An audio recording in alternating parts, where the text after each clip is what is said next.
todo lo que era vivido directamente se ha desvanecido en una representación. A diferencia de lo que muchos creen, en la actualidad no vivimos en una economía de la información. Y verán, déjenme explicarlo. A lo largo de la historia moderna y contemporánea, han tratado de clasificar el comportamiento humano en un comportamiento racional económico, o también llamado Homo economicus, al igual que en otros diferentes ejes de atención e intención que ha habido a lo largo de la historia humana. Es decir, por ejemplo, en una economía de servicios. Así como ese, hay otros ejemplos, como lo podría ser una economía agrícola, economía feudal, economía mercantilista, economía esclavista, economía artesanal, economía comercial, economía capitalista industrial, economía socialista, economía mixta, economía del bienestar, entre muchos, muchos otros ejemplos. Acuerdo con la venta de niños. Hablar contra ese benchmark, digo, parece muy abstracto, en especial en el estadio de donde está la sociedad argentina hoy.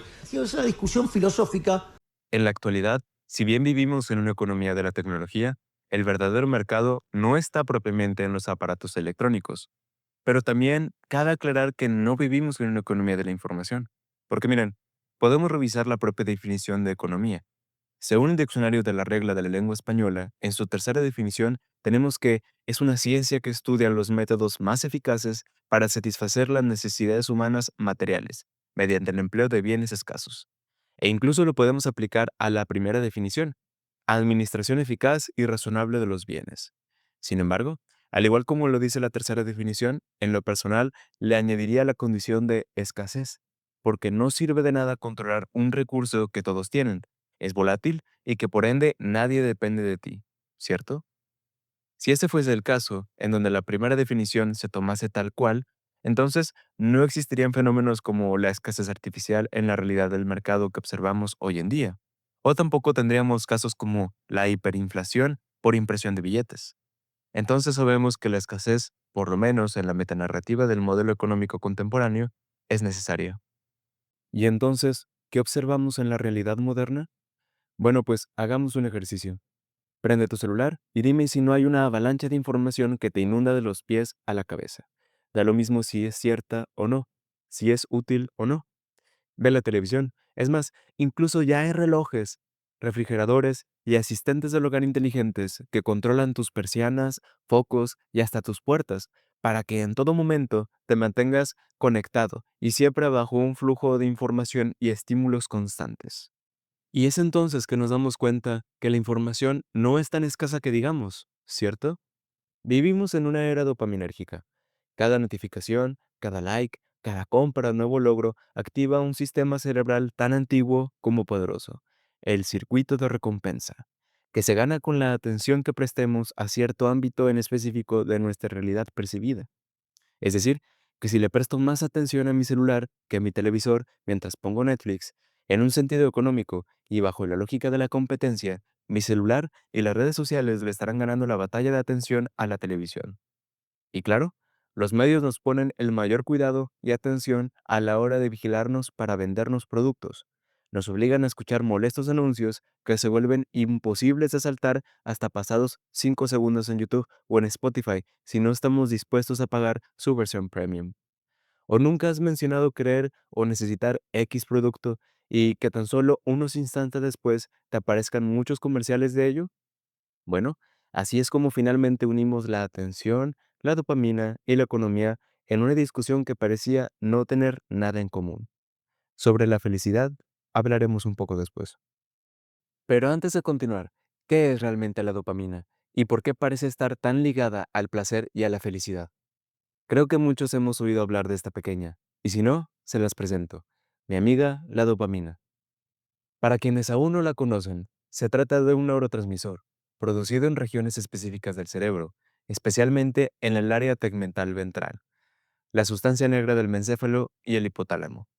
Desde el punto de vista químico, la dopamina es una feniletilamina, una catecolamina, que actúa como mensajero químico en el sistema nervioso central, regulando funciones esenciales como el movimiento, la motivación, el aprendizaje, la atención y, por supuesto, el sistema de recompensa que relacionamos con el placer y la búsqueda de la satisfacción.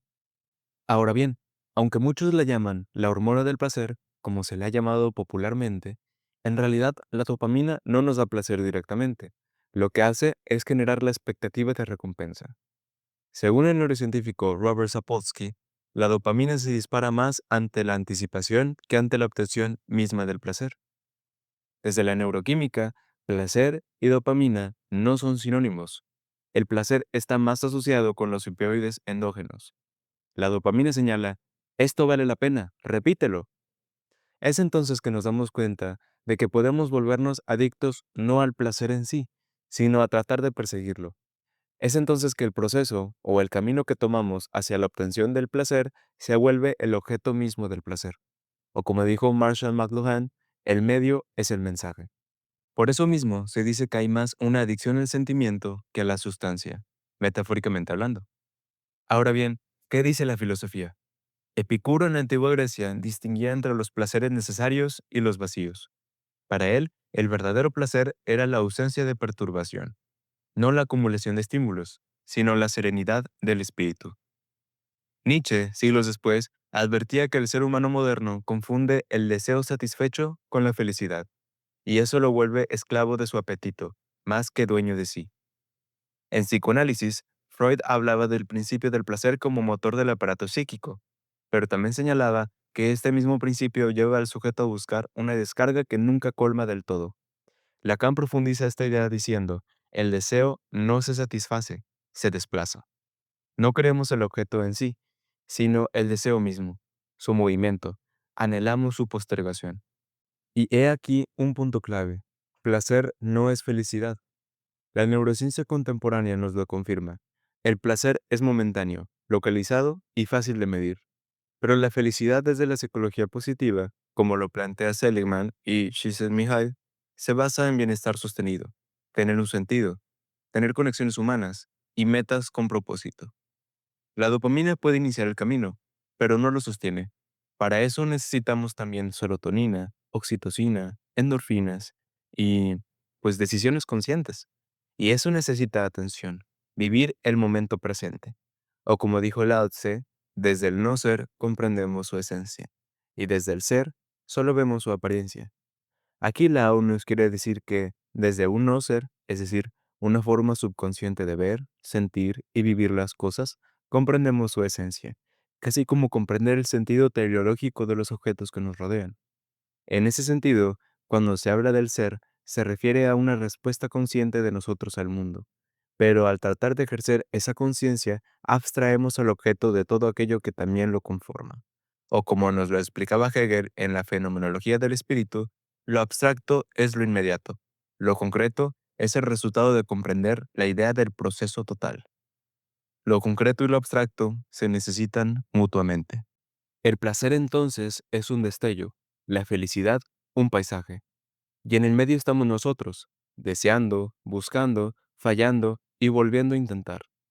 Quizás como decía Nietzsche, no queremos la felicidad, queremos solo un poco de dolor menos. O quizás como decía Lacan, el deseo es la estructura misma que nos constituye como sujetos hablantes. Si nos ponemos un poco bastante más pesimistas, Schopenhauer decía, querer es esencialmente sufrir, y como vivir es querer, toda la vida es por esencia dolor.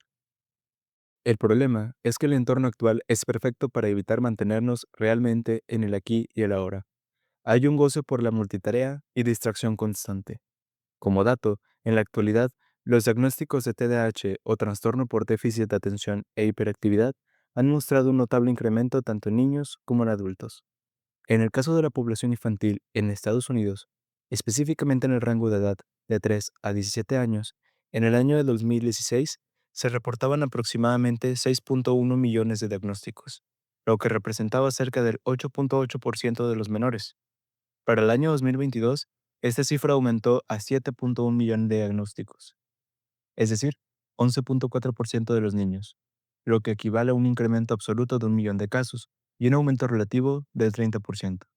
Por otro lado, en la población adulta, los registros más recientes indican que en el 2023, al menos 15.5 millones de adultos estadounidenses, equivalentes al 6% de esta población, habían sido diagnosticados con TDAH. Esta cifra representa un crecimiento significativo respecto a las estimaciones de años anteriores, en las que la prevalencia se calculaba alrededor del 4.4%.